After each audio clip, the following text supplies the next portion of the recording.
আসসালামু আলাইকুম বন্ধুরা, আমি মোহাম্মদ ইমরুল কায়েস। আশা করি সবাই ভালো আছেন। আজকের যে ভিডিওটা, এটা মূলত একটি পাখিকে উদ্ধার করা নিয়ে, মানে একটি বক পাখি। তো পড়াশোনা, ছবি তোলা, ফটোগ্রাফি, ঘোরাঘুরি সব কিছুর পাশাপাশি আমি এবং আমার ওয়াইফ ইভা আমরা মাঝে মাঝে বিভিন্ন বন্যপ্রাণী উদ্ধার করি। আমাদের একটি বন্যপ্রাণী উদ্ধার করার টিমও আছে। বিভিন্ন বিপদগ্রস্ত বন্যপ্রাণীকে আমরা খবর পেলে যে উদ্ধার করে নিয়ে আসি। এটার জন্য আমরা অবশ্য বন বিভাগ থেকে ট্রেনিংও পেয়েছি। আর আমরা একটা কল পাই এক ছোটো ভাইয়ের কাছ থেকে, সামিত নামে। সে জুলজি ডিপার্টমেন্টে পড়ে। সে বলে যে রাত্রেবেলা আমাদের রাজশাহী বিশ্ববিদ্যালয়ের একটি হল ভবনে একটি ইয়াং মানে বক, সে বলে সাদা বক, পরে ছবি দেখে আইডেন্টিফাই করা যায় এটা আসলে একটা লিটিল ইগ্রেট। সে গ্রিলের মধ্যে আটকা পড়ে তিনতলায়। তাকে রাত্রে উদ্ধার করে তার কাছে রাখা হয়। এখন সে এটা আমাদের কাছে নিয়ে আসছে। আমরা সেটাকে, যদি সব কিছু ঠিকঠাক থাকে, আজকে প্রকৃতিতে রিলিজ করে দিব। তো এটা নিয়ে আজকের ভিডিওটা, আশা করি আপনাদের ভালো লাগবে। সুন্দর এবং ম্যাজেস্টিক।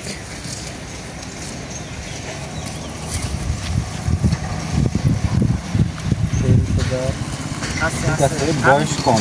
আমি সব চেক করে দিচ্ছি। হ্যাঁ বাবা, এত ভয় নেই বাবা। মাথা কিন্তু অস্থির একটা গেম বলো, আমি যেভাবে ঝাঁকাই মাথা স্টেডি থাকে।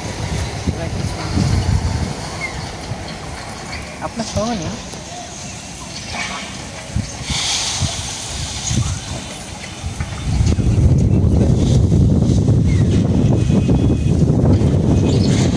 পাখিটা যখন আসছে অস্থির অবস্থা, মানে আমি দেখি আমার তো সেই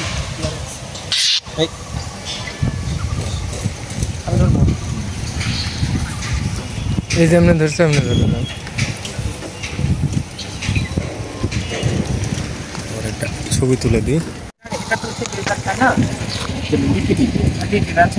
এটা বড়, ওটা কিভাবে চিনবো? যেটা গ্রেট ইগ্রেট, ওটার বডির থেকে গলার লেন্থ অনেক বেশি বড় হবে। ঠোঁটটা ইউজুয়ালি হলুদ হবে, আগাটা কালো হবে না, ঠোঁটটা পুরাটাই হলুদ হবে।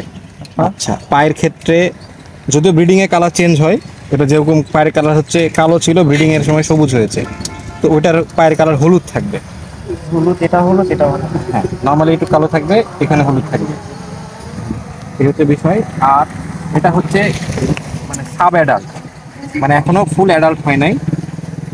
তো যদি ফুল অ্যাডাল্ট হয় তখন এখান থেকে একটা ছুটি বের হবে। না, এটা হচ্ছে ওই যে ইয়া ফেদার, বাকি ফেদার, যেটা বাচ্চা অবস্থায় যে ফেদারটা থেকে গা গরম রাখার জন্য ফেদার। এটার বয়স খুব বেশি না, অল্প বয়সী আর কি। এটা এখন অ্যাডাল্ট হয়নি। তো প্রিলিমিনারি চেকে দেখা যাচ্ছে ওর পাখা, পা, চোখ, ফ্লাইং ফেদার প্রাইমারিগুলো সব ঠিক আছে, অক্ষত আছে, মুভমেন্ট ঠিক আছে, টেল ফেদারগুলো ঠিক আছে। এখন এ হচ্ছে জলাশয়ে জ্যান্ত মাছ শিকার করে খায়, এই কারণে আমরা তাকে এখন জলাশয়ের কাছে রিলিজ করবো। সেখানে একটা জলাশয় আছে। আর খুবই ম্যাজেস্টিক একটা পাখি, খুবই সুন্দর পাখি, সাদা রঙের। বাংলাদেশে 3 ধরনের ইগ্রেট দেখা যায় সাধারণত, তার মধ্যে এটা হচ্ছে ছোট, লিটিল ইগ্রেট। আর এই যে চোখের এখানে যে অংশটা আছে, ঠোঁটটা চোখ যেখানে কানেক্ট হয়েছে, এই কানেক্টিং পয়েন্টটা যখন অ্যাডাল্ট হয়ে যাবে তখন এই জায়গাটা ব্লু হয়ে যাবে, আরও সুন্দর সুন্দর কালার আসবে, ঠোঁটটা পুরোপুরি কালো হয়ে যাবে। হ্যাঁ, আমরা যদি এর গেপ লাইন খেয়াল করি, এই যে যেখানে ঠোঁটের জয়েন্টটা মিশেছে, এখানে এখনো চামড়া দেখা যাচ্ছে, তার মানে ঠোঁটটা এখনো পরিপক্ক হয়নি, কিন্তু সে শিকার করা শিখে গেছে। আমরা এখন তাকে রিলিজ করব। রিলিজ করার সময় খেয়াল রাখতে হবে যেন উইন্ড ডিরেকশনটা ফলো করি, মানে বাতাস যেদিকে থেকে আসছে সেই দিকে ঘুরে তাকে রিলিজ করতে হবে। বাতাস এই দিক থেকে আসছে, এখানে যদি আমরা তাকে নিচে রেখে দিই, তখন একটা ফ্লাই দিবে, ফ্লাই দাও।